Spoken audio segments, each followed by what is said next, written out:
Salut tout le monde, j'espère que vous allez bien. C'est bien évidemment le match of the days entre le Paris Saint-Germain et l'OGC Nice. Alors pourquoi il y a forcément le match a eu lieu samedi, pourquoi la diffusion du débriefing a eu lieu lundi?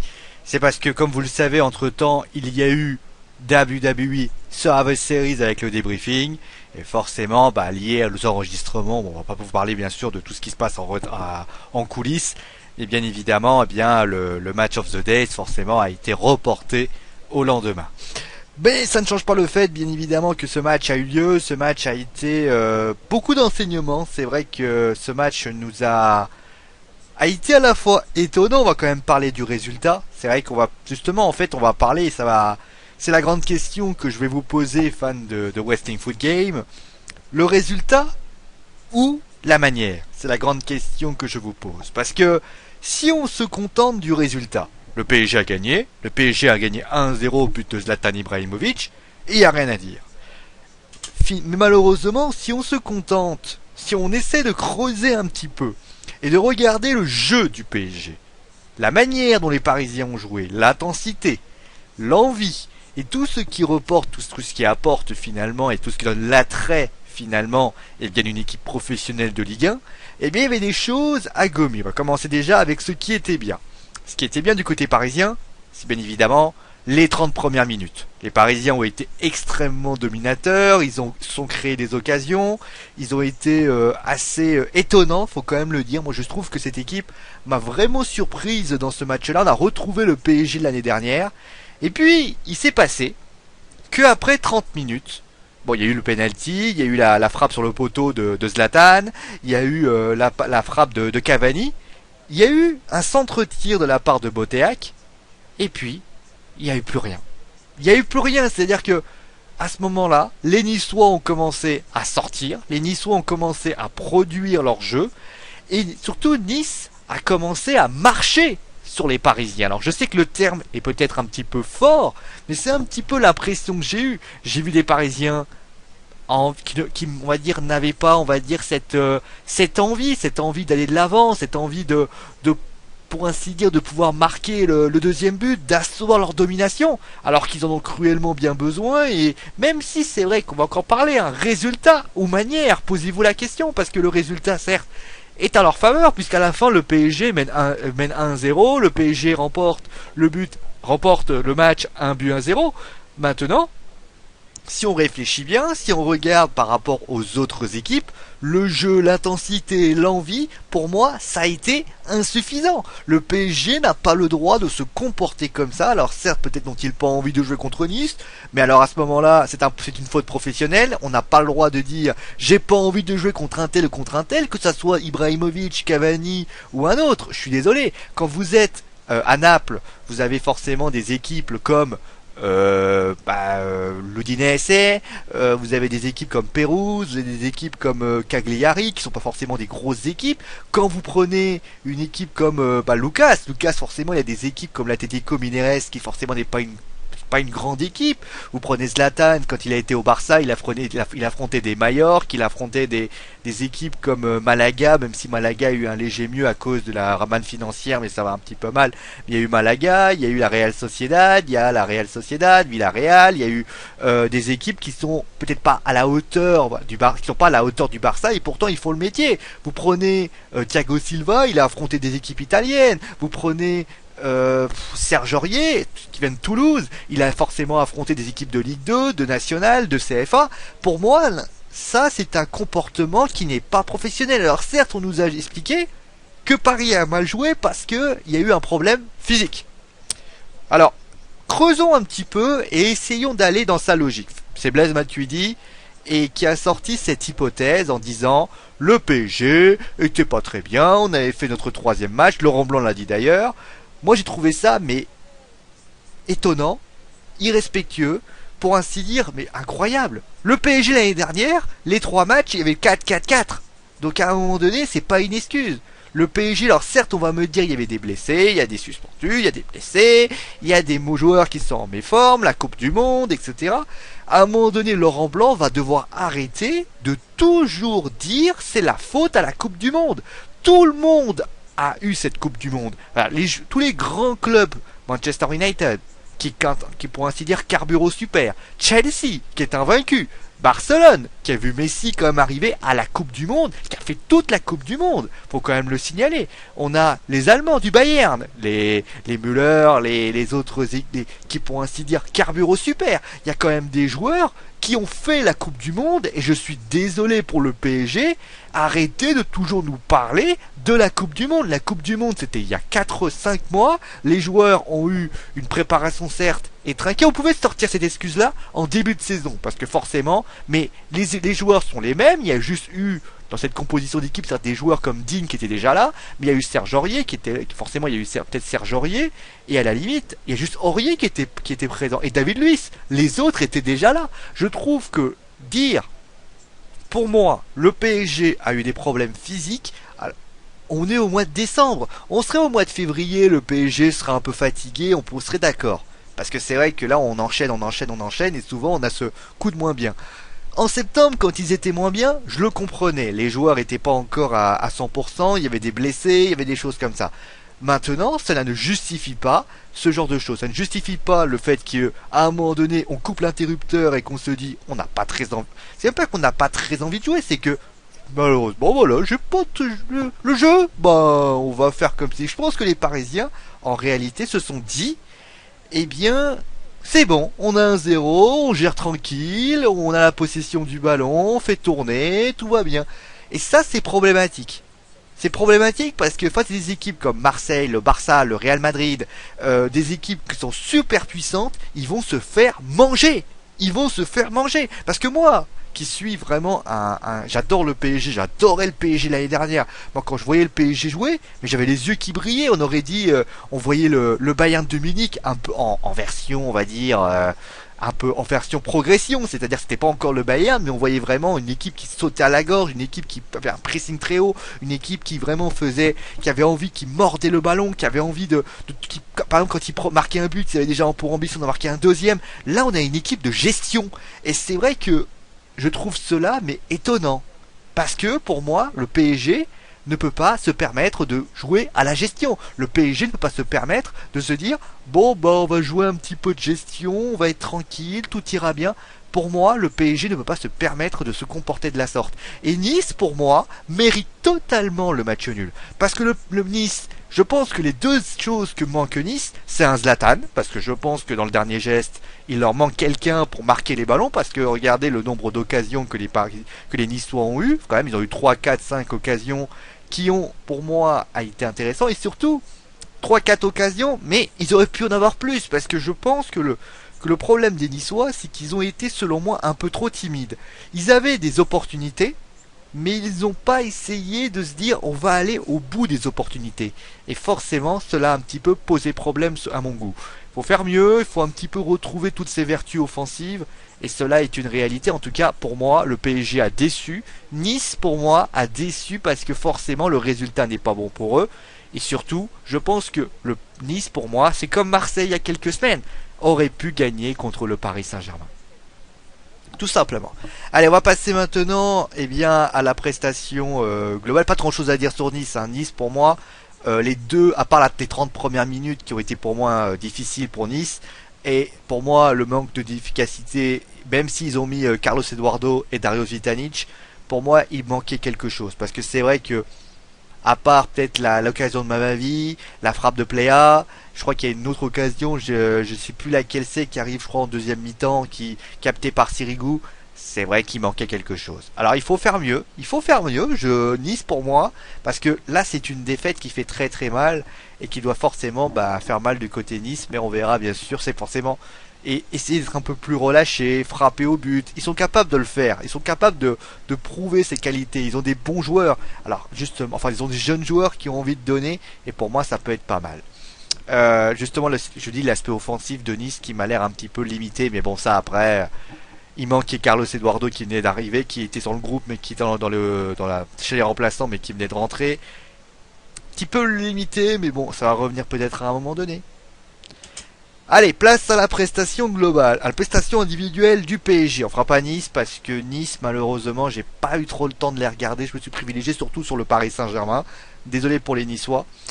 Alors, préfère vous préciser, il n'y aura pas de notes, je n'annoncerai pas des notes. Si vous voulez savoir les notes des 11 Parisiens, tout ce que vous avez à faire, c'est d'aller sur le site Wrestling Football et vous aurez bien sûr les notes par rapport à ça.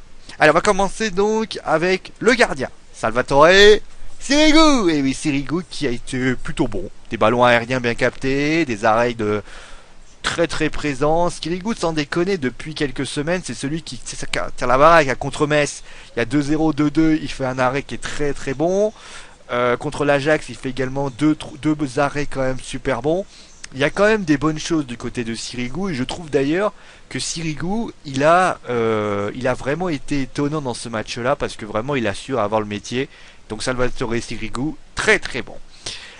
Du côté de Serge Aurier. Alors Serge Aurier, bon offensivement, on va pas se cacher, il a fait plusieurs centres qui ont posé pas mal de problèmes aux Niçois, notamment les centres, notamment dommage d'ailleurs que Zlatan n'ait pas essayé un petit peu, ou Cavani soit pas plus rentré. C'est vrai qu'il manquait un peu on va dire de poids offensif quand il centrait, parce qu'il y avait vraiment de très très bons centres que proposait Serge Aurier.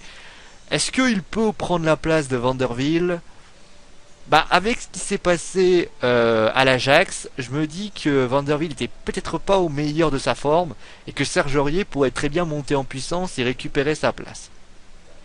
Ensuite, Thiago Silva. Alors, Thiago Silva, bon match, il a fait les interventions qu'il fallait, son placement est toujours très bon, les tacles ont été de très très bonne facture. Il a également essayé aussi de sonner il a essayé également aussi de sonner la révolte en partant avec le balle au pied et en essayant de partir de loin, ça c'est pas mal. Il a également envoyé des longs ballons pour essayer de trouver la solution. Ça n'a peut-être pas marché, mais au moins on peut lui donner ce mérite qu'il a quand même essayé de pouvoir essayer de bouger son équipe. Malheureusement, ça n'a pas trop marché. Et surtout, quand l'équipe a commencé vraiment à subir, j'ai trouvé qu'il il a essayé, il a été l'un des rares d'ailleurs, si tu peux le dire, il a été l'un des rares à essayer de remonter son équipe. Il n'a pas toujours réussi, mais en tout cas, il a au moins eu le mérite d'essayer, de tenter quelque chose et de sortir quand même quelque chose de pas mal, et ça c'est assez gratifiant pour ce qu'il a proposé. Ensuite on a David Luiz. Alors David Luiz, il a été un peu moins bon que son compatriote brésilien, mais j'ai envie de dire il a été pour moi bon dans les duels, bon dans la manière de voilà, dans les duels, dans les jeux de tête, il a été plutôt bon. Il se fait manger quelques fois, il se fait manger une fois je crois par un joueur, alors je me souviens plus de son nom, mais à part ça, il a été plutôt bon. Et d'ailleurs c'est peut-être ça aussi qui est peut-être l'enseignement de ce match, c'est que la charnière centrale du PSG tient. C'est-à-dire que même quand c'est dur, même s'ils sont un peu dans le jus, le PSG tient. Mais moi je me pose une question, et c'est vrai que peut-être vous pourrez me répondre, et justement la question je vais vous la poser, c'est est-ce que vous trouvez pas que le PSG c'est un espèce de Brésil en puissance? Je m'explique. Avant le 7-1 que les Allemands avaient infligé au Brésil, on disait que Thiago Silva et David Luiz c'était une bonne défense. Il y avait quelques petits errements défensifs, mais on disait bon ça tient, il y a une bonne défense. Bon, ils sont peut-être pas, voilà, il y a peut-être Thiago Silva qui est un peu tendu dans ces matchs-là, mais ça restait quand même une charnière puissante. Après le match contre l'Allemagne, on s'est rendu compte que c'était pas le cas, et finalement, on, on se rend, on s'est rendu compte que David Luiz et Thiago Silva étaient une charnière centrale, pour ainsi dire, bons sur le en théorie, mais un petit peu moins aussi bon que pratique. On a remis en cause Thiago Silva, ce qui pour moi est une bêtise parce que Thiago Silva est très très bon. Mais ce qui m'a surtout étonné, c'est que c'est vrai que est-ce que le PSG va pas être le Brésil, c'est-à-dire qu'ils vont se prendre une valise, par exemple contre Barcelone. C'est vrai que Barcelone, là, ils vont quand même souffrir. Et peut-être contre Barcelone, Thiago Silva et David Luiz, ils vont prendre une pâtée et ils vont se dire, mais c'est pas possible, on va plus pouvoir s'en sortir. Et c'est l'inquiétude que je pourrais donner parce que j'ai vu cette équipe vraiment descendre assez bas. Alors, il y a deux solutions, deux raisons. Alors, il y a deux solutions, deux problèmes, deux solutions. Soit l'équipe est, on va dire, un petit peu a voulu descendre parce qu'elle n'était pas sereine, soit c'est parce que c'était lui. Forcément Lucas Digne, qui a été pour moi la déception de ce match. Décevant, il n'a pas du tout été au niveau de ses coéquipiers. Il revenait bien sûr parce que forcément ils ont fait le turnover avec Maxwell, du bon café, et c'est forcément, eh bien, Maxwell a dû se dire putain ma place elle est vraiment bien prise parce que si Serge Aurier et Vanderbilt c'est un petit peu limite, Maxwell c'est tranquille parce que c'est vrai que Lucas Digne il fait une erreur dès le début de match, il n'arrive pas monter offensive, c'est impuissant, c'est insuffisant pardon. Et pour ainsi dire, c'est pour ainsi dire que c'était pour moi une déception pour ça. Alors est-ce que c'est lié au fait qu'ils ont reculé? Ça peut être l'une des raisons parce que forcément tu en as un. Mais alors je demanderai à Laurent Blanc pourquoi il n'a pas daigné remplacer ce joueur. Allez, on passe maintenant au milieu de terrain avec Thiago Motta. Alors Thiago Motta, c'est compliqué.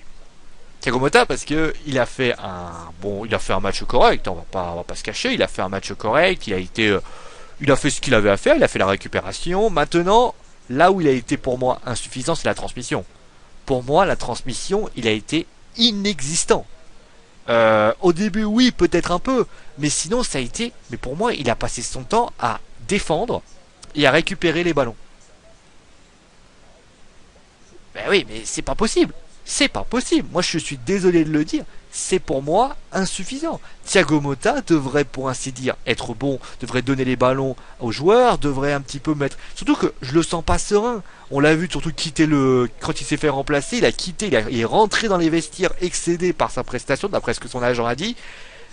Pour moi, c'est pas possible. C'est pas possible. Ce mec est une sentinelle, il doit assurer en tant que sentinelle. Il doit. Alors, il perd pas les ballons comme Cavani, ça c'est une bonne nouvelle. Mais pour moi, c'est complètement insuffisant et il va falloir un petit peu se reprendre. Dans la récupération, il n'y a rien à dire. Il est très bon. Dans la transmission, pour moi, il manque quelque chose. Allez, on passe maintenant à Javier Pastore. Javier Pastore qui a été, voilà, pour moi, voilà un joueur qui, pour ainsi dire, a repris du poil de la bête. Tous les autres sont mauvais, sont pas bons. Lui, il est bon. Lui, il est très bon. Lui, il est là. Il a l'air de prendre du plaisir sur le terrain et surtout dans la manière de se comporter. J'ai trouvé, moi, Javier Pastore, il a été l'un des rares à essayer des choses. Quand Paris était pas bien, il a été l'un des rares à essayer des choses, à vouloir, on va dire, aller de l'avant, à récupérer les ballons, à tenir le ballon, à essayer de donner les ballons à ses attaquants. Il a fait une passe d'ess, notamment la passe pour Lucas, bien sûr, qui provoque le penalty. Il est quand même là, et je trouve, selon moi, que Javier Pastore, c'est le joueur qui, pour moi, tient l'équipe aujourd'hui. Alors, certes, on va me dire, ouais, mais il y a Zlatan, ouais, mais il y a Thiago, ouais, il manque Verratti. Je suis d'accord, mais pour moi, Javier Pastore, c'est le plus... Alors, il fait parfois des mauvais matchs, hein, bien évidemment, mais il est le plus régulier de la saison. Alors, on va me parler de, oui, mais il a fait la préparation physique. Zlatan aussi, il a fait la préparation... Alors, ça, tu vas me dire, ouais, il y a blessure, d'accord. Il y a quand même des choses qui m'étonnent. Et ce qui m'étonne, et c'est quelque chose qui me gêne le plus de points, c'est que lui a vraiment envie, alors que les autres, on a l'impression qu'ils se disent ouais, ouais, ouais. Et moi, pour moi, c'est ouais, mais vous allez vous prendre une valise face au Barça, vous allez tout vous remettre en question, et à ce moment-là, ben, vous verrez peut-être les grosses difficultés arriver. Et à ce moment-là, il faudra pas venir pleurer. D'ailleurs, en parlant de personnes qui, pour ainsi dire, est décevant cette saison, enfin, décevant depuis quelques matchs, parce que c'est vrai qu'il a quand même été bon, faut quand même pas déconner, il a quand même fait un apport défensif et offensif non négligeable. C'est vrai que c'est Blaise Matuidi. Blaise, il a été pour ainsi dire dans ce match, on avait l'impression qu'il avait l'air de, il cherchait son second souffle. C'était ça, il cherchait son second souffle. Alors il a commencé très fort, comme tout le monde, hein.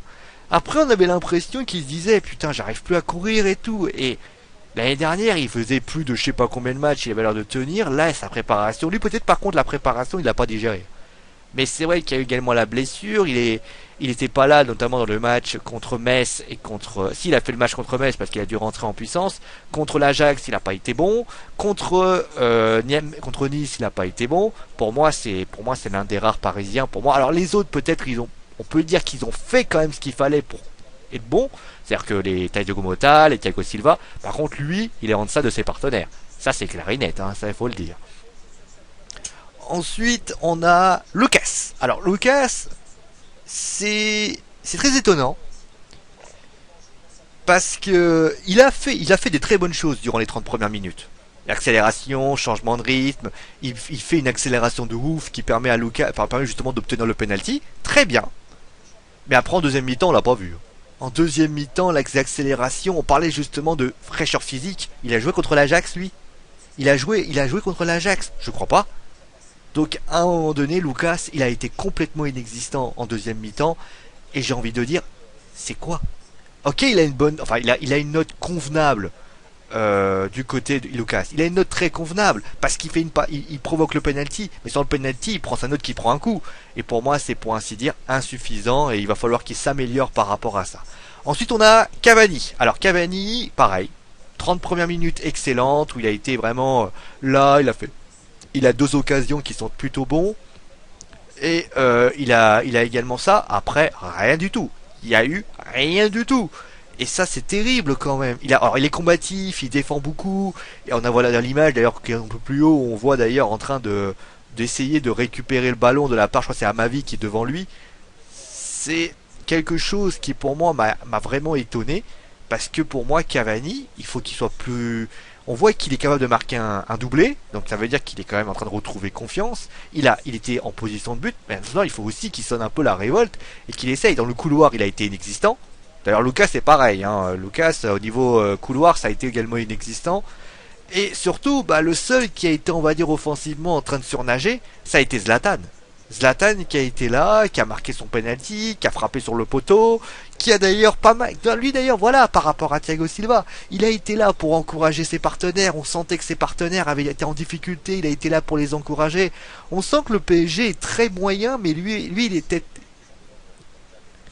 Ah ouais, non mais c'est quelque chose qui, pour ainsi dire, il faut que Zlatan peut-être les remue un peu, je sais pas, qu'ils les prennent entre quatre yeux, qu'ils leur disent les choses, quitte à ça les déplaise, mais à un moment donné, c'est pas possible. Zlatan est le seul, on va dire avec Pastore et peut-être, allez, je sais pas, allez Cavani parce qu'il est combatif, à être beaucoup plus dans le truc, parce que là pour l'instant c'est insuffisant, et je suis certain que Nasser l'a vu, et alors ça sera pas recruter des gens qui va changer les choses, hein. Je peux vous dire vraiment la réalité. Aujourd'hui, le PSG, aujourd'hui, c'est complètement insuffisant. Le PSG se doit d'être plus offensif. Ils vont affronter Lille, qui est pas au mieux, mais surtout Nantes. Nantes, pour ainsi dire, qui est pas bien. Nantes qui est très bien. Nantes qui est, pour ainsi dire, ils ont affronté Marseille, ça joue super bien. Et pour ainsi dire, pour moi, cette équipe, elle est complètement insuffisante. Allez, on va passer maintenant au top 3 des équipes. Alors quand même, j'ai quand même mis des Parisiens, parce que j'estime que le PSG a été là. J'ai mis Zlatan Ibrahimovic, c'est évident. Zlatan qui a été plutôt bon dans ce match-là et qui c'est revenu un petit peu le Zlatan de début de saison. J'ai mis ensuite Javier Pastore parce que j'estime que Javier a fait vraiment, je l'ai dit, hein, le match a été excellent. Et ensuite j'ai mis Salvatore Sirigu parce que ça a été à l'image. Quand ils ont subi, bah il était là un petit peu pour mettre un peu tout ça. Au côté niçois, j'ai pas trouvé un joueur qui vraiment a été. On aurait pu mettre Hassen. On aurait pu mettre Hassen parce que c'est vrai que quand ça cramait, il était là. Mais il n'y a pas un joueur qui, pour ainsi dire, pour ainsi dire, renverser la situation.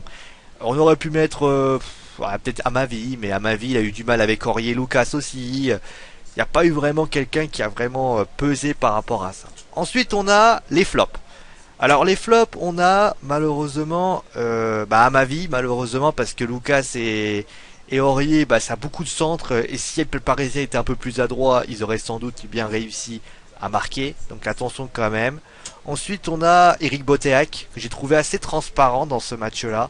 À part le centre-tir, il fait pas grand-chose et ça c'est un petit peu dommage. Franchement, il aurait dû apporter, surtout que Aurier, on voyait qu'il était très limite. D'ailleurs, vous avez vu que c'est le côté gauche que je sanctionne de Nice, parce que franchement, je pense que il aurait essayé de faire un petit peu 1-2, ça aurait pu être pas mal.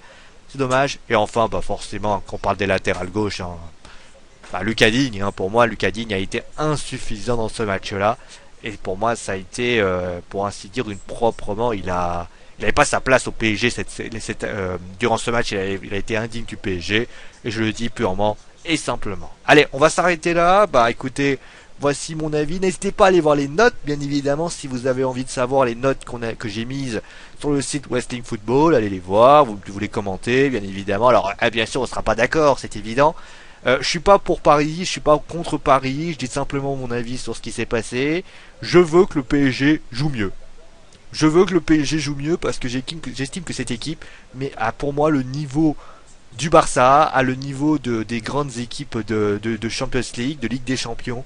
Et pour l'instant, ça n'est pas le cas. Allez, on va s'arrêter là. Je vous souhaite bien sûr une très bonne fin de soirée. Et bien évidemment, on se retrouvera pour les prochains épisodes des Match of the Days très rapidement. Allez, ciao tout le monde!